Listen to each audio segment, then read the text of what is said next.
Miqrasiya xidmətinə hazırlıq üzrə ümumi sınaqlar seriyamızın növbəti günündəyik. 2 nömrəli ümumi sınaq izahımıza başlayaq. Birinci sual aparat təminatı ilə bağlıdır. Qeyd olunub ki, hansı fikir düzdür? Adapter yox, kulerin əsas funksiyası mikroprosesordan istiliyi uzaqlaşdırmaq və onu ətraf mühitə yaymaq. Səhvdir. B düzgündür. Niyə?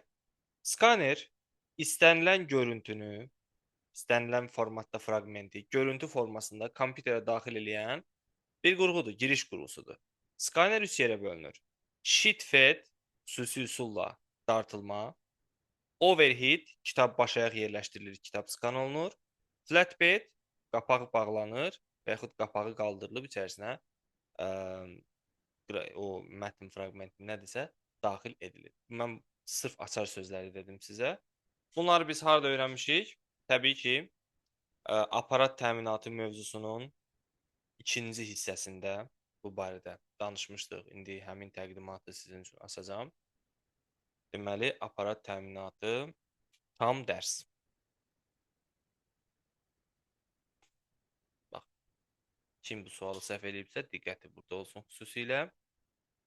Sözü gedən qurğu skanerdir. Hal-hazırda siz onun haqqında məlumatları ekranda görürsünüz. Skaner giriş qurğusudur. Kağız üzərində olan informasiyanı qrafik formatda kompüterə daxil eləyir. Aktiv imkanları DPI-dir. Əllə işləyən və stolüstü növləri var. Hansı ki, söhbət flatbed, sheetfed, overheaddən gedir stolüstülərdə. Flatbeddə demişdik ki, qapaq qaldırılır, şüşə lövhə üzərinə yerləşdirilir.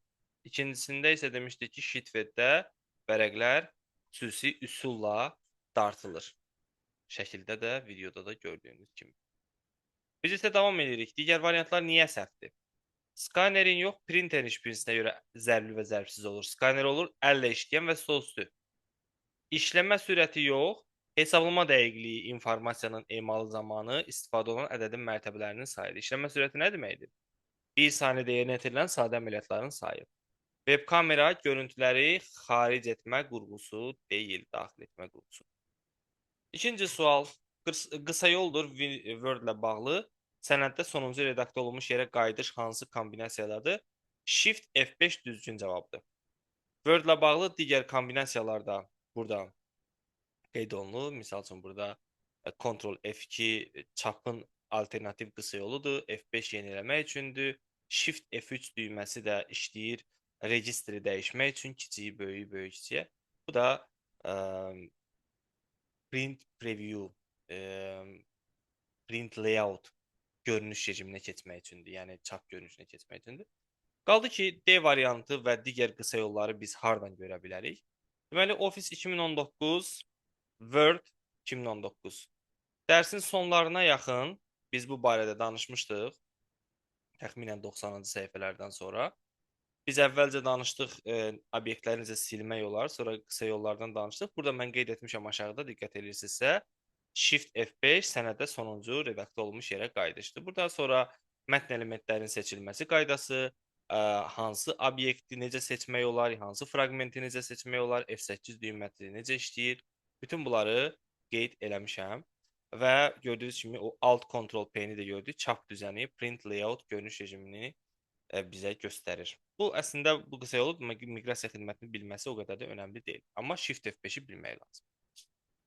Sənədə rast gəldikləri səhifə nömrələri göstərilməklə söz və ya söz birləşmələrindən ibarət vacib mətn elementlərinin, bu nə deməkdir? Yəni, terminlər ola bilər, açar sözlər ola bilər, sənəddə tez-tez istifadə olunan, izaha ehtiyacı olan fraqmentlər ola bilər. Bunları hardan siyahısını yaratmaq olar?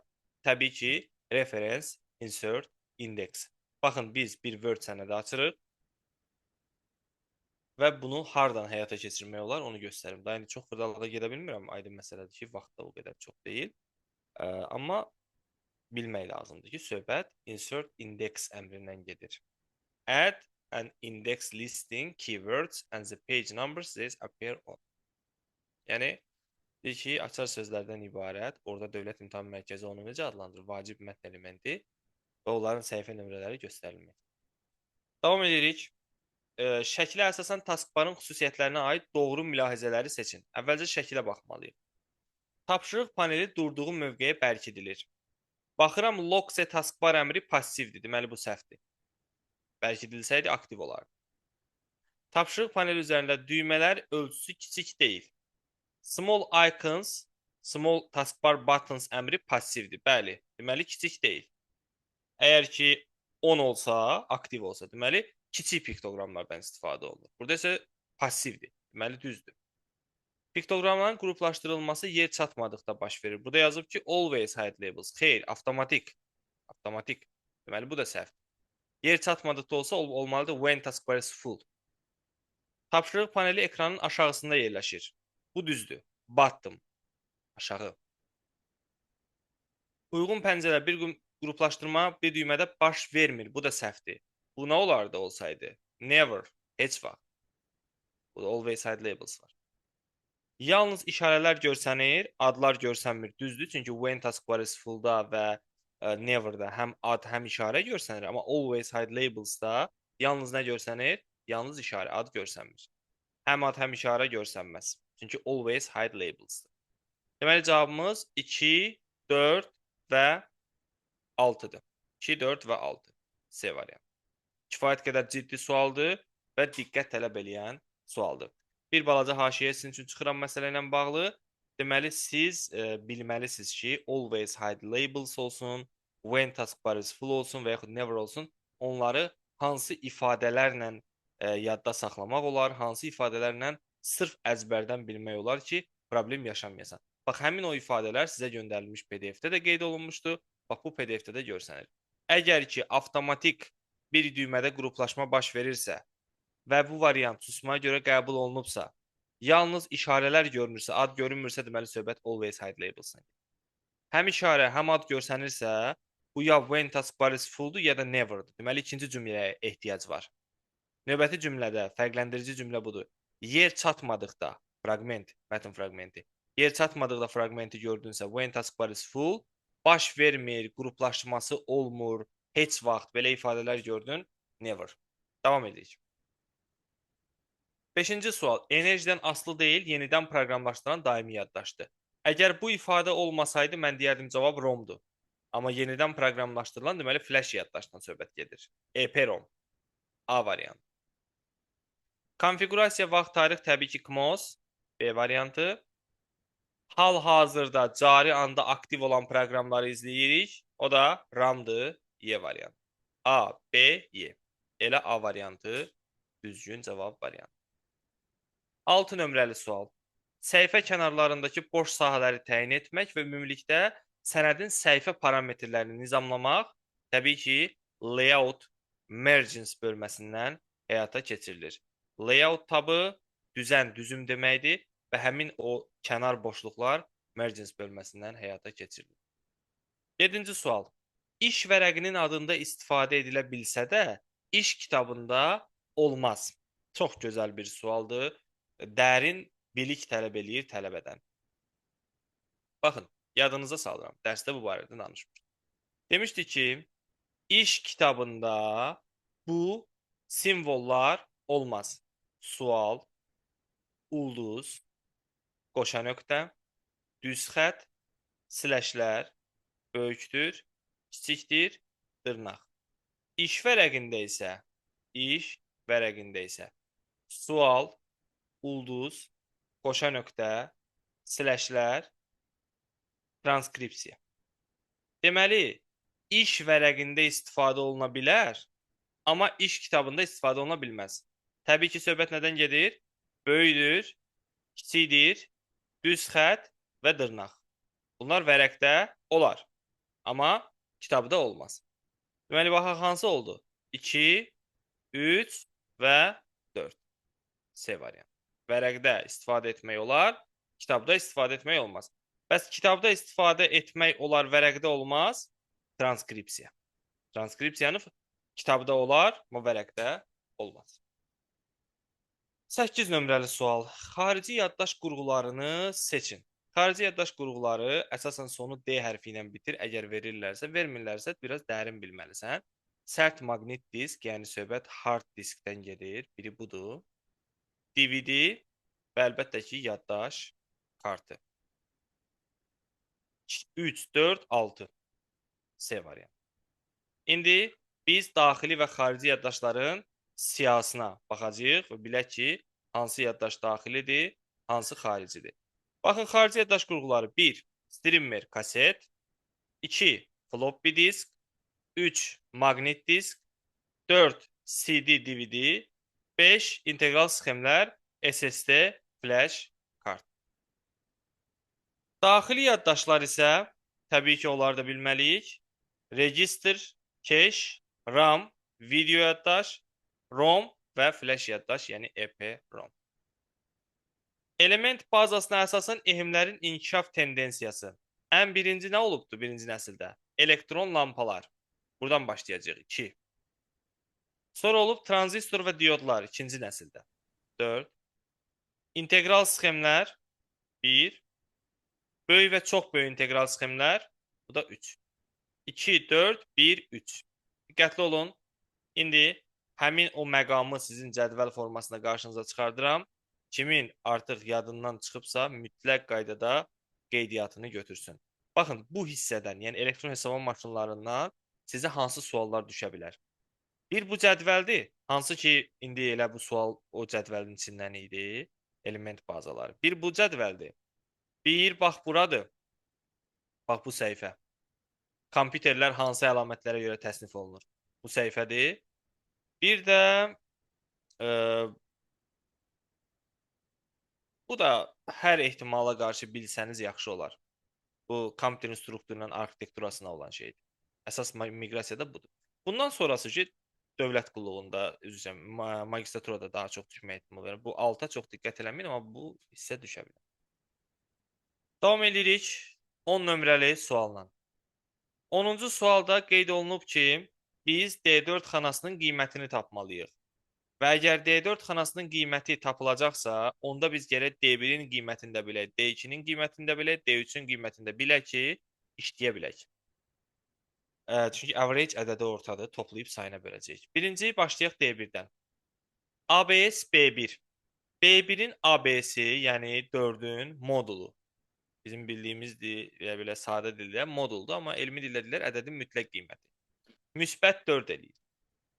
Faktorial da B4. B4-ün də faktorialı aydın məsələdir ki, 3 faktorial 1 vur 2 vur üstüdə 6 eləyir. Nəticədə bu xananın qiyməti oldu 24. Bunu qoydum bir kənara. Keçdik. B3 üstü S2. Bu işarə üstü ifadəsidir. B3, 3, üstü 2. 3 üstü 2. 9, o da 4, 13. Bunu da getdin qoydun bura. Maksimum S1, S4. Burada da ən böyük dəyər hansıdır? 8. Düzdür? 21, o da 24. 45 eləyir. Bölürsən 3-ə 15. Bunların 3-ünü cəmləyib sayına bölürsən də. Average ədədi orta bu deməkdir. 45 bölü 3. Əlbəttə ki 15. 11 nömrəli sual. Verilənlər bazası ilə bağlıdır, MS Access ilə bağlıdır. Yalnız verilmiş şərtlər əsasında verilənlərin seçimini həyata keçirməyə imkan verən obyekt hansıdır? Burada söhbət gedir sorğudan. Müəllim, onda cavab 15 oldu, onda belə. Böyle topladın sayına böldüm 15 verdim. Hə, yaxşı müəllim. 9-da nə idi cavab müəllim? Müəllim düz gedirəm. Şükür Allah'a. Ders 9'da tutarsa neydi? söhbət edəcək. 2, 4, 1, 3 idi orada cavab. B variantıydı. Hə, yaxşı. İndi 11-ci sualda sorğu olacaq. İndi mən onu PDF-də də göstərəcəm bu öz yerində. Amma digərlərinə diqqət edirsən. Əgər desə ki, informasiyanı yadda saxlamaq üçündür və yaxud da bazanın əsas elementidir, deyərsən cədvəl. Baxış görsən və yaxud da köhnə məlumatları daxil etmə, yeni məlumatları üzrə daxil etmək görsən, daxil etmə, baxış gördün, forma. Tez-tezi sözünün ifadəsini gördün, makros, çap sözünü gördün, hesabat. Bunlara diqqət elə. İndi biz gedirik həmin o təqdimata ki, orada biz bu məsələlərə diqqət eləməliyik. Hansı ki, aksesin əsas obyektləri burada qeyd olunur. Görürsənmi? Saxlanma gördün, cədvəl, seçim, emal, axtarma gördün, sorğu. Verilənlərin daxil edilməsi, baxış gördün, forma. Çap gördün, hesabat.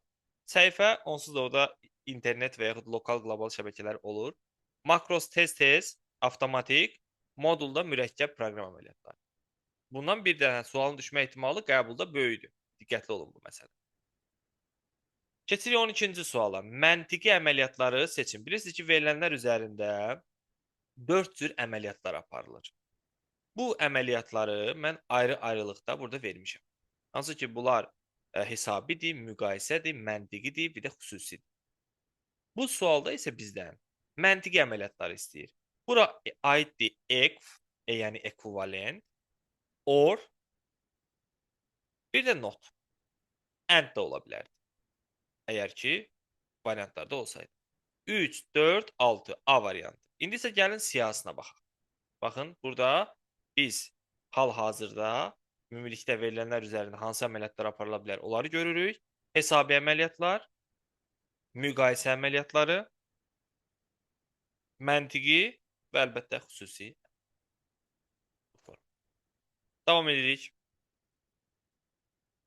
OCI modelinin hansı səviyyəsində verilənlər şəbəkədə kadrlar və baytlar şəklində ötürülür? Bu artıq fiziki səviyyəyə yaxın olan bir səviyyədir. Yəni aşağıdan baxanda ikinci səviyyədir. Kanal səviyyəsidir. Hansı ki bu səviyyədə verilənlər artıq baytlar ardıcılığı iləndir və şəbəkənin fiziki şəkildə qurulmasına yaxınlaşırıq artıq.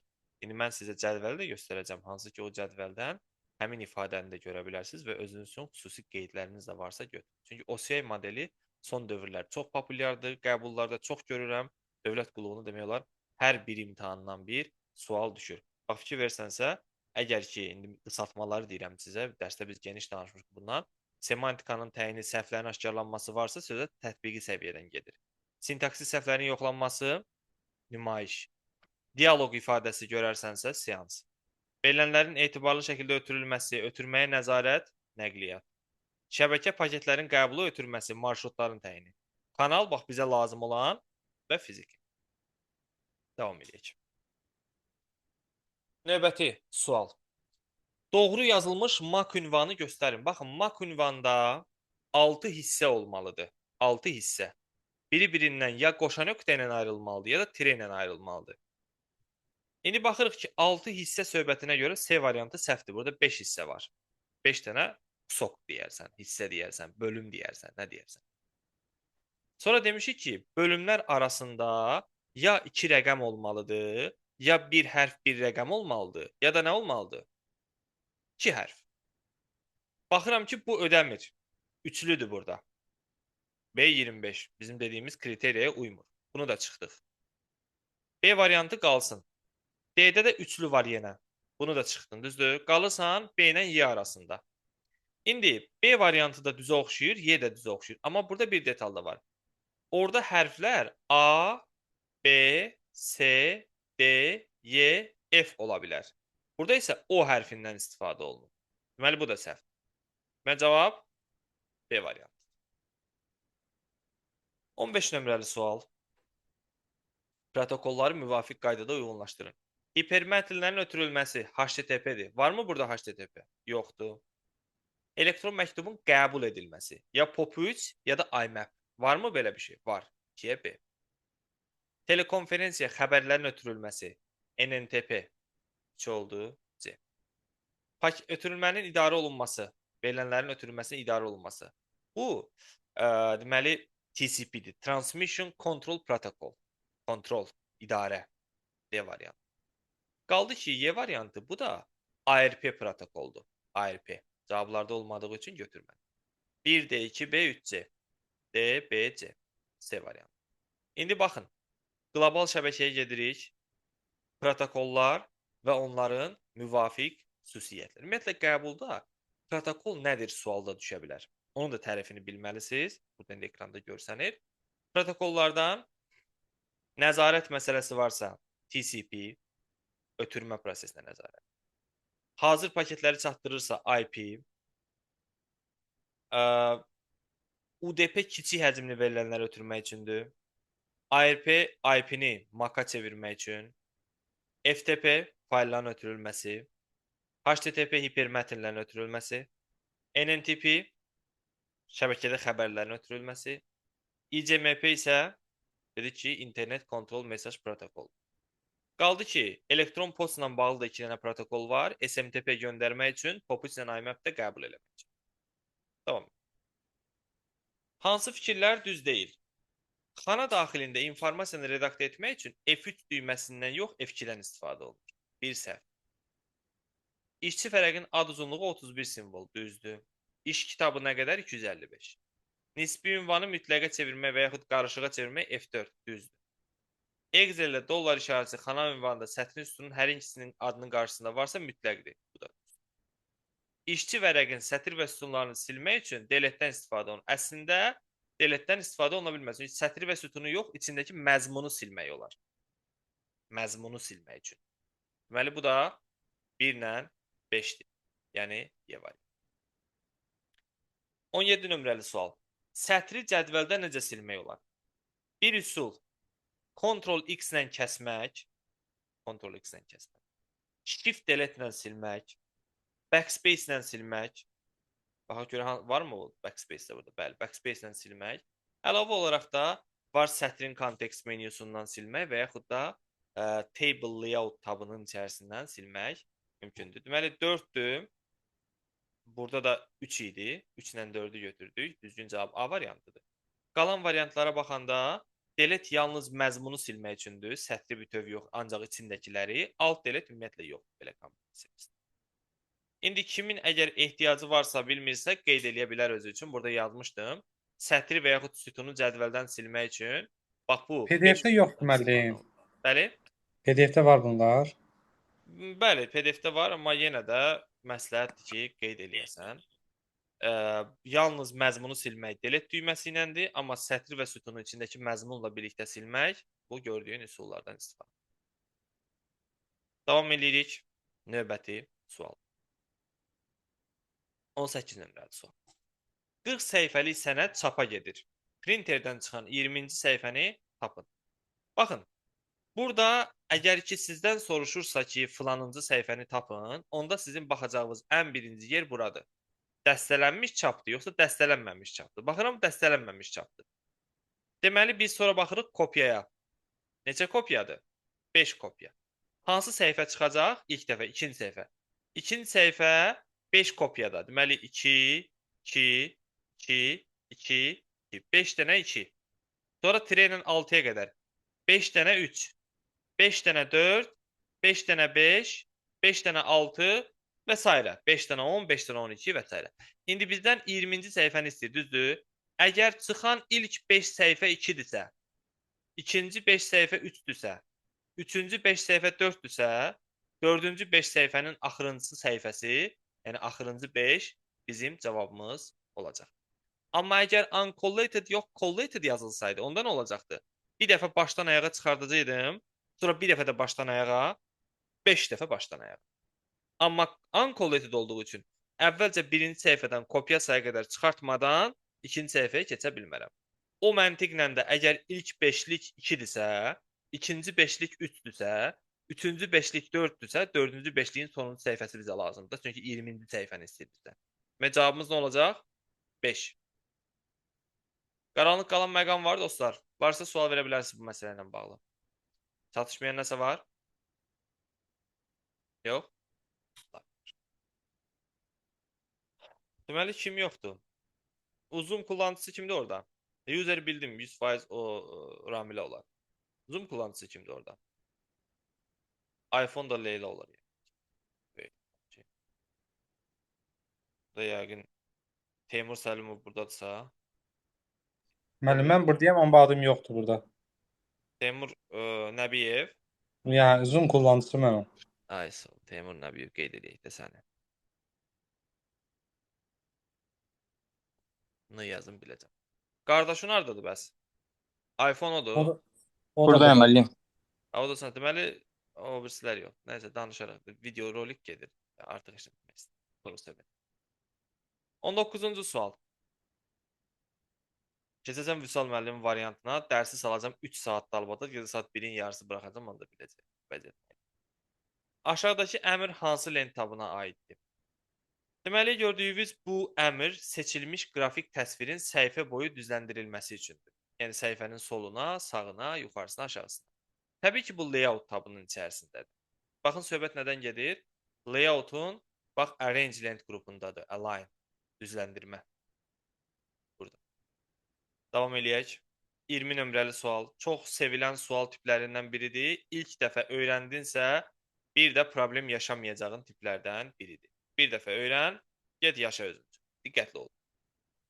Excel'də diaqram qurarkən dedik ki, saat əqrəbi istiqamətindən istifadə olunur. Bax, bu gördüyünüz hissə ilk kusokun başlayacağı nöqtədir. Deyirsə, əgər diapazon A2, D2 diapazonundadır, yəni bu qrafik A2, D2 diapazonuna əsaslanıb, indi sən özün fikirləş, A2, D2 diapazonda hansı xanalar var sırası ilə? A2, B2, C2, D2. Düzdürmü? İndi əgər saat əqrəbi istiqamətinə gediriksə, deməli bura A2-dir, bura B2-dir, bura C2, bura isə D2-dir. Şəkil bizə deyir ki, A2, B2 və C2 hər üçü D2-nin yarısıdır. Yəni A2 ayrılıqda, B2 ayrılıqda, C2 də ayrılıqda. İndi biz A1 xanasını axtarıq, düzdür? A1 olmadığı üçün nə A2-ni, nə B2-ni, nə C2-ni tapa bilmirik. Amma D2-ni tapa bilirik. Tapıb oradan yola çıxacağıq. B1 vur D1'dir. B1 2, D1 isə 5. Deməli, belə çıxır ki, D2 xanasının qiyməti 10-a bərabərdir. Əgər biz biliriksə ki, bura 10'dur, deməli, bunlar 100% nədir? Bunun yarısıdır da. Əgər bu 40% 10'dursa, deməli, 20% də 5'dir. Deməli, bu A2 də 5'dir, B2 də 5'dir, C2 də 5'dir. Bunların hər hansı birini 5'ə bərabər eləyib, A1'i X kimi qəbul etməklə cavabı taparam. Elə A2'dən başlayalım. D1 vur 2. D1 neçədir? 5. 5 vur 2, yəni 10. Bölünsün A1, yəni bölünsün X. Bərabərdir neçəyə? A2 neçədir dedik? 5. 5'ə. Onu neçəyə böləndə 5 eləyər? Təbii ki, 2'yə böləndə. Düzdür? İndi A1 2'dirsə, A1 2'dirsə, digər variantlarda ödəməlidir. Deməli, bunların ikisi də 5 olacaq. Maraq üçün istəsən yoxlayaq. B1 plus C1. 8 plus 2. 10 bölünsün. A1 neçəydi? 2. 10 bölü 2, 5. Görsən, burada ödəyir. Bu da 5 olacaq. Deməli, cavabımız X bərabərdir 2A variantı. 21 nömrəli sual. Dövlət qulluğu qəbul suallarından biridir. Şifahi sualdır. Şəkilə baxıb hansı lent tabına aid olduğunu bildirməlisən. Diqqət edirsənsə, burada görünüşlə bağlı olan detallar var. Tor xətlərini gizlət göstər, düstur səthini gizlət göstər, miqyasla bağlı məqamlar. Təbii ki, bu view, vid, görünüş lent tabında olacaq. 22 nömrəli sual şin topologiyasına aiddir. Lokal şəbəkələrə aid sualdır. Mərkəzi kabel sıradan çıxarsa da şin topologiyası budur. Mərkəzi bir kabeldir. Ona paralel istiqamətdə, bax, bu bir kompüter, bu ikinci kompüter, bu üçüncü kompüter və s. bağlanır. Deməli, mərkəzi kabel bu sıradan çıxarsa, deməli, şəbəkə işini dayandırar, düzdür. Verilənlər bir istiqamətdə dairə üzrə, xeyr, bu halqa topologiyasına aid. Bütün kompüterlər bir kabelə qoşulub, görsənir ki, bəli, düzdür. Hər hansı kompüter sıradan çıxsa, şəbəkənin içində təsir etmir, bu da düzdür. Çünki hər hansı bir kompüter sıradan çıxarsa, yerinə terminator dediyimiz qurğunu bağlayırıq, enerji uducusu rolunu oynayır və həyatımızda qaldığı yerdən davam edirik. Deməli, cavab 1, 3 və 4. 1, 3, 4. 5 niyə səhvdir? Çünki 4'ü təkzib eləyir. 23-cü sual. Word-də mətn yazarkən Enter və Shift Enter düymələrinin sıxılması müvafiq olaraq nəyi bildirir? Enter abzasın sonunu, yəni növbəti abzasın əvvəlini, Shift Enter isə yeni sətrin əvvəlini bildirir. C variantı düzgün cavabdır. Bunu burada da qeyd eləmişdim. Baxın, Enter düyməsi yeni abzas yaratmaq üçün, Shift Enter yeni sətrə keçmək üçün, Ctrl Enter yeni səhifəyə keçmək üçün. Aşağıdakı fraqmentdə File Explorer pəncərəsində 4 dənə qonşu obyekt seçilib. Sual verir ki, 4 qonşu obyektin 4'ünə də birdən nə etmək olar? 4'ünə də birdən. 4'ünə birdən xüsusiyyətini dəyişmək olar, baxmaq olar. 4'ünün birdən qısa yolunu yaratmaq olar. 4'ünün birdən mübadilə buferinə köçürmək olar. 4'ünün birdən adını dəyişmək. Amma nizamlamaq olmaz nəyəsə görə. Bizə nə görə? Çünki əgər mən ada görə nizamlama versəm, nəinki bu 4 dənə, bütün hamısı ada görə nizamlanacaq. Eləcə də dəyişiklik tarixinə görə, eləcə də son düzəliş tarixinə görə. 1, 2, 5, 6. Bu sual biraz tələbələrdə sual doğurur. Tələbə deyir ki, müəllim, necə olar ki, mən 4 dənə obyektin birdən adını dəyişə bilərəm? Necə olar? Elə şey ola bilərmi? Təbii ki, olar. Necə olar? Daxil olduq bu obyekt qovluğun içərisinə, bunları atıram həmin qovluğun içərisinə və 4 dənə obyekt var. Mən onlardan 2 dənəsini, lap 3 dənəsini seçirəm. F2 düyməsini sıxıram, yazıram böyük A ilə A. Elədimmi? İndi enter düyməsini sıxıram. Üçünə də tətbiq olunur. Təbii ki, qabağında mötərizədə 1, 2, 3 olaraq fərqləndirir ki, bu da biz qaydanı bilirik əvvəlki dərslərdən ki, eyni ad və eyni genişlənməli 2 fayl ola bilməz. Ona görə. Deməli, cavab D variantıdır. Sual Dövlət İmtahan Mərkəzinin baza sualıdır. Maraqlı sualdır. 25-ci sual. Verilənlər bazasının modelləri haqqında yanlış mülahizələri müəyyən edin. Obyekt önümlü model relyasiya və şəbəkə modellərini özündə birləşdirir. İyerarxik modeldə qraf diaqramda budaqlar mahiyyətin tipini yox, budaqlar əlaqələri bildirir. Mahiyyətin tipini isə təpələr bildirir. Düzdür. 3. İyerarxik modeldə qurulmuş qraf diaqram təyinat ağacı adlanır. Bu da düzdür. Şəbəkə modelində çoxun-çoxu əlaqəsi var, bu da düzdür. İndi bizdən düzləri istəyir, səhvləri istəyir. Səhvləri istəyir. 1-2. 1-2 səhv. Avay. Mövzu çox dərin mövzudur. Verilənlər bazasını idarə etmə sistemi, akses mövzusunu çox diqqətlə oxumağımız lazımdır. Biz onu 2 dəfəyə keçmişik. Maksimum diqqətli şəkildə. Bilin ki, hər bir incə detalı mən PDF-də qeyd eləmişəm. 26-cı sual. Düzgün olmayan adlandırma. Qadağan olunan simvollar. Sual, ulduz, qoşa nöqtə, düz xətt, sləşlər, böyüdür, kiçikdir, düz dırnaq. Çox rahat, çox professionalca. Oxuyan tələbənin 3,5 saniyəyə tapacağı bir cavabıdır bu. 3,5 saniyə. 27-ci sual. D6 və D8 xanalarının qiymətinin hasilini tapın. D6-nı tapaq birinci. Minimum A6, A10. Ən balaca dəyər burada təbii ki 3-dür. Count B7, D7. Bu B7. Bu da D7. D7-də nə var mı? Heç nə yox. Boşdur. Deməli, bunların ikisini say deyib, mən də baxıram, bir dənə bunu saymış olurum da, başqa heç nə yoxdur ki. Özdə burada nöqtəli vergül var, diqqətli olun. Yəni, burada diapazon da izləyir. Olsa da yenə eyni şey olacaq. Amma diapazon qoşa nöqtə olsa, amma orada cavab 2 çıxa bilər. Çünki bu da sayılar, bu da sayılar, bu da sayılar. Amma nöqtəli vergül olduğu üçün 1 çıxır orada da cavab. 3-ü vurursan 1-ə, cavabın da olur D variantı. 28-ci sual. Count A nə deməkdir? Yəni, bütün dolu xanaları saydı. Orada fərqi yoxdur, rəqəm olsun, və yaxud simvol, və yaxud hərf. A1, C4. A1, C4 diapazonu. Hamısını say deyir. Mən də sayıram. 1, 2, 3, 4, 5. Bir də deyir ki, count sözünü say. O da olur 6. 5 dənə o, bir dənə də count sözünü saydın 6. B variantı. Növbəti sualına davam edirik. 29 nömrəli sual. Bu da asan deyə biləcəyimiz suallardan biridir. Qeyd olunub ki, bir tələbələr bazası verilibdir. Həmin tələbələr bazasında sorğu icra eləmək lazımdır və sorğunun nəticəsini qeyd eləmək lazımdır. Balaca bir sorğudur. Deyir, qəbul balı 500-dən yuxarı olmalıdır. Baxıram ki, uyğun gəlir. 1, Mehdiyev. 1. Sonra 3, Mehrəliyev. 3. 5. Və varmı 500-dən yuxarı? Mən daha görmədim. Bunlardır. 1, 3, 5. Ənd kəsişdirici operator ixtisası M ilə başlasın. Baxıram, burada da ixtisası M ilə başlayanlar. Maliyyədir. 2. Sonra müalicə işi. 5. Yenə varmı? Daha yox. Kəsişdirirəm bunları. Yalnız 5 çıxır. İndi burada incə detal odur ki, sən 5-i götürüb yazmamalısan. Çünki burada demir hansı yazı. Deyir ki, neçə yazı var. Yəni neçə sətr ödəyir? Bir dənə 5-in. Əskərova ödəyir bir dənə. Deməli, A variantı. Obyektin kontekst menüsünü açmaq. Çox populyar sualdır. Dövlət qulluğu qəbulunda da istifadə olunub dekabr ayında, magistr qəbulunda da fevral ayında istifadə olunub. Sizdə də istifadə olunması istisna edilmir.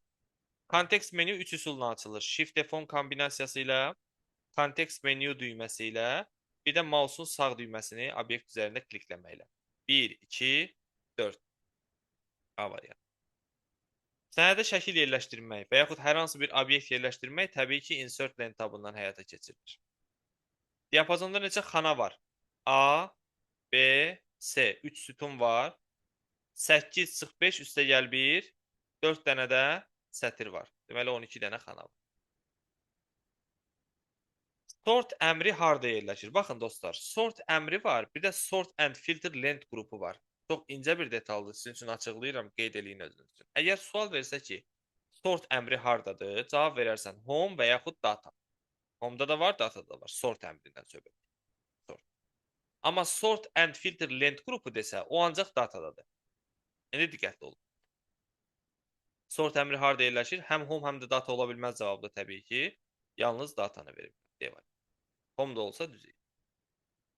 A6 xanasının nəticəsini tapın. Yenə dekabr qəbulu dövlət qulluğu. Count if şərt əsasında say.